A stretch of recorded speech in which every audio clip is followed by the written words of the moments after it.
saved Ghost, but they need to go back to the quantum realm to get more healing particles or whatever to help her keep her cells stabilized, and possibly to do even more. And so they're going into Scott is getting ready. He's got the Ant-Man suit on. He's getting ready to go into the quantum realm and quantum zone, whatever the heck you want to call it. And so and Janet says, she's warning him about this and that, and then she says, and be careful not to get caught in a time vortex, because we won't be able to get you out. Yep. And he goes, yeah, all right. So he goes in there. They count down from 5, and your heart kind of starts to beat. Yeah. And then he's sucked in, and you go, all right. So he collects everything, and he goes, all right, guys, beam me up. Side note, I think it would have been hilarious if he had gone, all right, Scotty, beam me up, even though that never actually happens in Star Trek. Everybody thinks that it does, so I think it would be I thought that would have been kind of funny. But either way, so they start counting down 5, 4, 3, and it goes to static.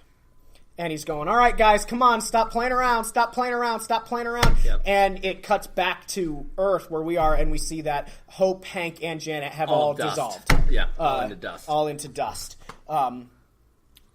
Implications, thoughts. Well, Drucker, start with you. I was surprised about Hope disappearing. I know she's already had some filming in Avengers 4, so I know she will appear. I wasn't surprised by Hank or Janet, but I was a little surprised by Hope. If anything, I thought that Ant-Man was going to disappear, and it was going to be Wasp who survived. I did think that. There's a lot of things they can do. I've read an article they're saying that there's rumor of Ant-Man being in Captain Marvel.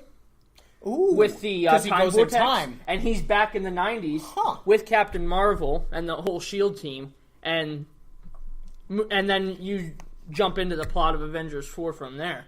That's interesting. I do think that they are really setting up time travel. I was very curious how they were going to do it in Avengers 4 without the time gem, but I do not think they just dropped time vortex. I think that was on purpose. Very important clue. They did it on to the plot of the next movie. They did it on purpose so podcasts like us could come up with rumors. They were so nice. And then in a year we'll find out we were wrong the entire time, like the Soul Stone. Right. What do you think? What was going through your mind? Well, there was 2 things for me.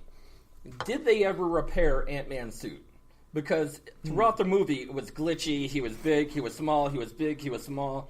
That the scene where he's into school and he's a midget was super hilarious. Funny. Great scene. Yeah. That's number 1 for me. Did they repair the suit before they actually sent him into the vortex so that he can actually, not malfunction while he's in there? I mean, they made it seem as though Hank and or Janet and or Hope had to bring him out of it. Yeah. Out of the quantum realm, that he can't get out of it on his own. Yeah. Like he did last time. He did get out of it last time. Correct. So that's one thing. No, that was the thing. That was the second thing for me. Why did they need to bring him out when he did it himself the first time? That's what I was thinking. He could just grow out of it. Now, remember the first time, though, he didn't just use his regulator. He had to put one of those discs, the enlarging discs, in the regulator to use it. So I don't think the regulator and everything, the actual size-changing equipment, is meant to take him in and out of the quantum realm. Yeah. So that's possible. But you think that they would have, maybe Hank doesn't actually have that capability, and it takes a larger machine to actually do that. But maybe. I don't know. There's no explanation for it. No, there's no explanation. Yeah. Let me tell you why, I think. Third thing for me was I love that the fact that all 3 of them had disappeared when he called up, and he's like, oh man, what am I going to do? Of course, the tie back into the time vortex was the huge clue for the end of the movie. And of course, in either the beginning of Captain Marvel or maybe in Ant-Man 3, remotely soon, would tie in something before Infinity Wars. So I think those were the 3 things for me that should have happened at the end of the movie that didn't, and should have been clarified before they went into the end of the movie. I like it. Now let me tell you the theory. All right, go ahead. And Ian and I, the other one that's all right, we're out of time. Came up with this idea. I want to hear this. I'm ready. And I'm sure we didn't come up with this idea. I'm sure this is out there already. So, not taking any credit. But we think, you remember that we believe that in Avengers Infinity War, it wasn't that Thanos had to get the time gem. It was that Tony had to survive the battle with Thanos. Okay. And that's why Strange gives him the time gem. Because the only way to win, I personally believe, was that Tony had to survive the battle. I think it was more that than that he actually gets the time gem. So, if that's the case, think about this. Scott is now stuck in the quantum realm. Who, in the MCU, is most likely the only man smart enough to figure out a way to get him out? Tony Stark and Bruce Banner. I think what happens is they get him... I don't think she's as smart as she might be the assistant. I think she has more tech abilities, but I don't think she's smarter than them. I think just with vibranium, she has more at her fingertips. Yeah. So I think that he had to survive because he's got to get Lang out of the quantum realm. Okay. Lang tells them about the time vortex and that they can travel in time. And then Tony and Bruce come up with a device that allows them to utilize the time vortex. Because you see it in the set photos that were leaked, and it would appear they all have some sort of device. Cap, Iron Man, we've seen Ant-Man, and a few others. They all seem to have a device. And I think that device is a device that allows them to travel through time in the time vortex. And so Tony had to survive using quantum molecules. Using the quantum realm time vortex to do it.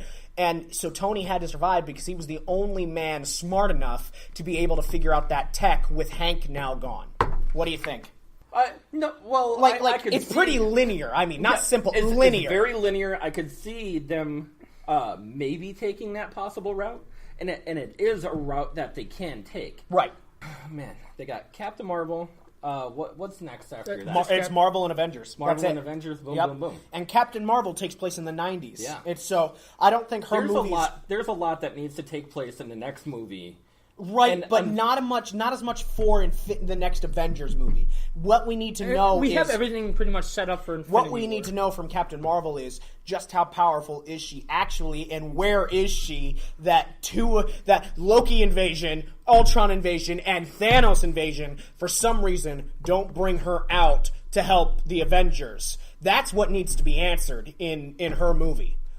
And that's huge. It's huge. That is huge implications. And Feige has come out, I just read the quote today, saying that she is by far the most powerful being in the MCU. Now, whether he was including Infinity Gauntlet, Thanos, and that, I don't know. Whether he was just talking about the Avengers themselves, I'm not sure. But either way, those two things are the big things they need to do. They need to show us where the heck is she throughout the 10 years of Marvel that have been going on, and just how powerful is she actually? Because I don't want to see this movie where, she beats up some guys, and you're like, all right, she's pretty powerful, nothing that, somebody couldn't handle. And then, bam, and in the next Avengers movie, she's just like, I can single-handedly take on Infinity Gauntlet Thanos by myself. Like, that can't happen. See, now, I've seen related articles as well, and they kind of tie in the rating system of Marvel itself. If you go to Marvel.com, you can type up the rating system for every single Marvel superhero that's come out in existence. And they give you a rating of 0 to 10, or 1 to 10, of how strong they are, how intelligent they are, how wonderful they work with people. There's a whole bunch of ratings. There's a whole list of ratings. Yeah. The only person that, in this Marvel universe, that was more powerful than her was Thor. Okay. And they've shown us how powerful Thor is in the past 2 movies he's in. It was absolutely fantastic. I think I love the way that Thor has been progressed through the movies. Him starting in the very beginning with Thor? No, I forget his girlfriend. Jane. Yeah, Jane. With Jane, who I really hope is zapped out of existence. And never comes back. Yeah. I love Natalie Portman, but I'm done too. with Jane Foster. And Marvel is too. Yeah. True fact. That's why she wasn't in Thor 3. Right. Yeah. If they want to make up their own rating system and go, just fly off to see their pants, I think that they can make anything happen. Now, from what Feige had said, he said she's a world destroyer. Right. Like, she can move worlds with her power. Right. If you go to the Marvel.com thing, it says that her power is underneath that of Thor. And Thor really can't move planets himself. I mean, where do they contradict themselves into making such a prolific character that is more powerful than anyone we've ever seen? Right. And then portray it as so. I agree, but I also disagree because they haven't really... Though I will say this, Marvel has been fairly consistent with their comic books. In the Marvel Cinematic Universe has been fairly consistent, closer than I would have expected them to be. They have not been, okay, the comic says this, therefore it is this. They've taken a lot of... Just look at Ghost. Ghost is an Iron Man villain, not an Ant-Man villain. Yes. And a guy.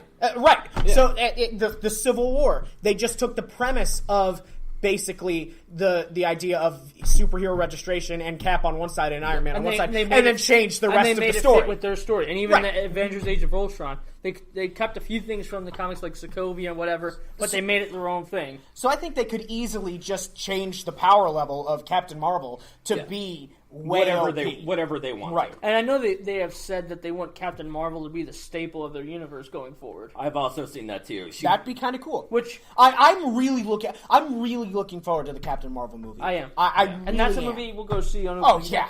For multiple reasons. My only concern with them saying that now is I want to see if it's a good movie, like if we enjoy the character. Because I also think you had Black Panther, which it's not Marvel's best movie, but it's a really solid movie. With a very likable character and a character that I could see this being the face of Marvel. Yeah. Doctor Strange, even Spider-Man. You've got literally the most popular comic book character outside of probably Batman in your universe and now. Spider-Man is kicking off Phase 4 next summer. Right. Yeah. But I think the biggest thing is, and I don't want to make everything political and stuff like that, but I know they are hedging their bets on the fact that they are having a woman-led movie, and because they were beat by DC. Yeah. DC released Wonder Woman before they released their woman-led movies. So really the only thing DC has beat them at. Yeah. And not saying that Wonder Woman is a better movie, but I'm saying just in that realm. Yeah. And I think they want to hedge that bet that, okay, look, we can have a woman who's not only a good movie, but can lead our entire cast, our entire ensemble. I really think they're hedging their bets on that. Not that Marvel's going to go down the tubes if Captain Marvel's not a good movie, but I think they're hedging their bets on that to show, yes, you beat us here. Huge. It's like how the Russians beat the United States to space, but we beat them to the moon. Well, that would be huge for the Marvel Universe. For that, if Captain Marvel bombs at the box office, what do you do then as Marvel? Right. And see, the thing is, what do you do with her character? Yeah, what do you do with the character? Where does it go? Yeah. Where do you lead off in the next I don't phase? think Marvel's going to strike out with Captain Marvel. No, I don't think they will either. I think they've been saving up for this for a long time. They know they're getting a fastball down the middle, and they're not going to. And they're going to swing. And they're going to swing for the fences, and I don't think they're going to screw it. No, I don't think they will. I think that they have other options that were available at that time that would have worked out better, such as Adam Warlock. But what? Okay, but they may have had other males. But outside of Black Widow, what other female character could they have gone with really to headline a movie? Scarlet Witch is cool, but could you a support character. Could you really see her headlining a movie? She's just a support character. I could have seen Black Widow headlining a Winter Soldier-esque sort of movie. I do think it's a little too late for a Black Widow movie. Right, it's too late for that. But so what female could they really go with to headline one of their movies? You know what I mean? Outside of Captain Marvel, or I don't know. Maybe you make a Catwoman, or not Catwoman. Is it Black? It's Black Cat in Marvel Universe. Sorry. Sony's actually making a Black Cat. Well, there you go, and that's a Spider-Man property, so you'd have to buy it anyway. You know, like Black Cat, Sinister Six, Spider-Man, Venom, Carnage. What other female are you going to go with? Yeah, they could have gone with Adam Warlock. Yeah, they could have gone with Blade. Yeah, just to throw one out there. That's a fairly popular comic book persona. They could have gone with they could have gone with a Hawkeye solo movie. And I know you don't love Hawkeye, but he could have headlined his own movie. He could have, and people would have gone to see it. But if they wanted to go with a woman, really Captain Marvel was their only option. Yeah. And I think that this movie, if it bombs, which I don't think it will, but if it bombs, I think it spells disaster for more female-led superhero movies. I think it spells more of a disaster for the crescendo of Marvel movies itself.